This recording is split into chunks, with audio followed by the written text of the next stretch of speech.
back to my channel. Welcome back. If you have stayed through this series, I'm so happy. I'm so honored and thankful that you think of it enough to come back and you're doing the work.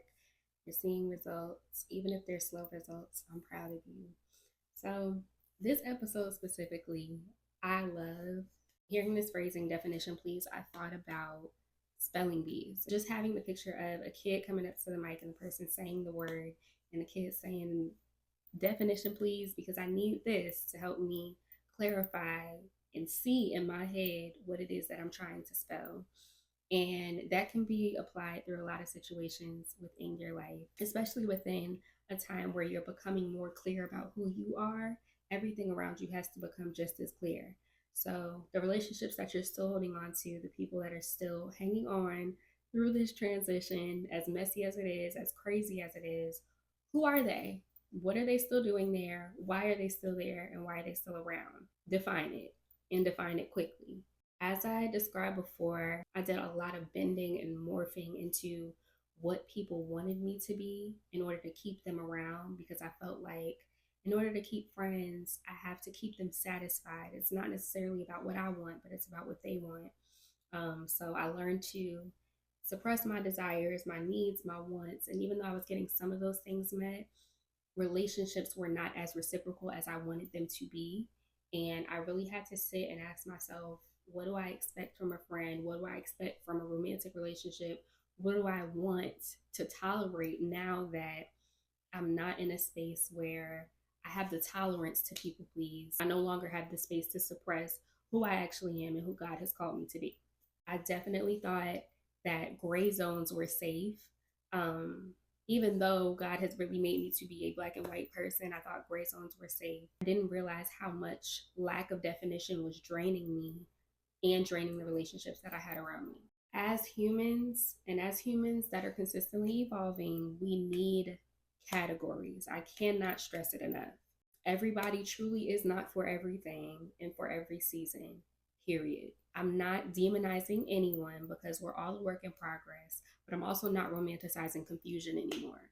So if something needs to be cut off, if something needs to be said, if something needs to be clarified, don't be afraid to ask it in this season, just like you're asking God for the clarity and the truth about who you are. Again, this is not about legalism, it's actually about language. So as you come into this knowing and this learning of who you are through God, through His eyes, it's important to just sit and see why you relate to the people that you're actually around, like your environment. Why were they attracted to you in the first place? And as you're changing, as you're growing, are they growing with you, or are they staying where you once met them?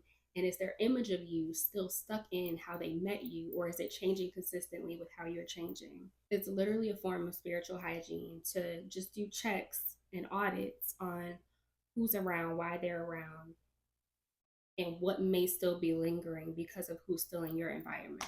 There was another piece of me that felt like, no, I want to be the easy friend, and I want to be the friend that's like, just chill and can go with the flow and doesn't is not really asking for a lot.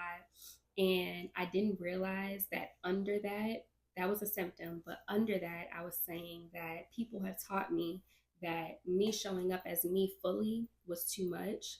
It wasn't palpable, it wasn't what they truly wanted to be around. So let me dumb myself down so that I can keep people around just for the sake of keeping people around. But everything about you and the way God made you, your softness, your femininity, it deserves structure. You can be warm and at the same time be wise. You can be discerning and loving in the same breath, but don't let and don't allow guilt to keep you in the gray. Trust that if you're not getting things defined, or if anybody in your life is okay with the lack of definition, it's okay to move on from that relationship and choose you. This is not the time to just be floating. You have to be clear and you have to choose a side, and so do the people around you. Neutrality, a lot of times, is just another form of compliance. So be the one that makes a decision, decide what the definition actually is, tell the truth about the relationship to yourself. Let God talk to you about who's supposed to be in your life in this season and moving forward, who to let go of, who not to let go of, who not to inform about your updates, your changes, the new things that God is doing, the new and exciting things that God is doing, because that's important too. Don't think that everybody is out to get you, because that's not the case either. but you just have to be discerning and mindful and watchful, because everybody that is smiling is not happy for you. Some people literally just tolerate you because they like you in a place of moving in confusion in your relationship. Even if it's benefiting you in some way, God is not a God of confusion.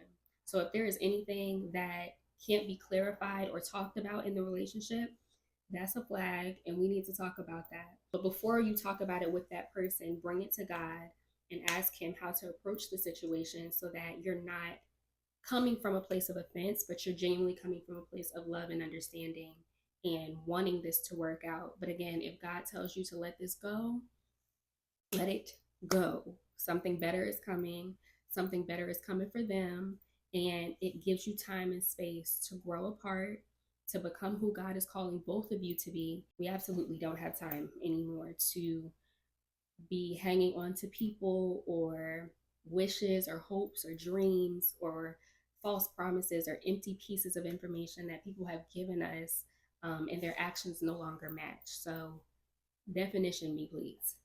Now, quickly. I'm Arielle Elise. Thank you so much for watching. As always, it's going to be 5 questions at the end of this video.